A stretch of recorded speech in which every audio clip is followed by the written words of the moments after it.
நீங்கள் பார்த்து கொண்டிருப்பது 24 நியூஸ் தமிழ்.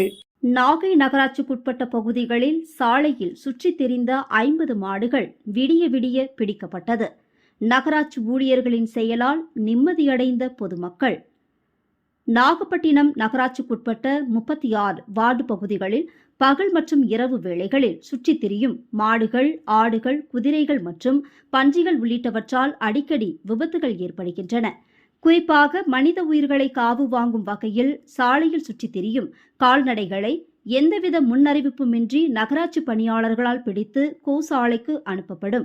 மேலும் பொதுமக்களில் தொடர் கோரிக்கையை தொடர்ந்து நாகப்பட்டினம் நகராட்சி எல்லைக்குட்பட்ட நாகப்பட்டினம், நீலாக்கடை வீதி, கடைத்தெரு மற்றும் நாகூர் பகுதியில் பொதுமக்கள் போக்குவரத்திற்கு இடையூறாக சாலையில் சுற்றித் திரிந்த 50 மாடுகள் நகராட்சி பணியாளர் பாலமுருகன் தலைமையில் தூய்மை பணியாளர்கள் மூலம் விடிய விடிய பிடித்தனர். பிடிக்கப்பட்ட மாடுகள் பால்பண்ணைச்சேரி மற்றும் வெளிப்பாளையம் குடிநீர் தேக்கம் பகுதியில் அடைக்கப்பட்டுள்ளது. நகராட்சி ஆணையர் உத்தரவு, துப்புரவு பணி ஆய்வாளர் பாலமுருகன் அவர்களின் இந்த செயலால் பொதுமக்கள் மற்றும் வாகன ஓட்டிகள் நிம்மதியடைந்துள்ளனர்.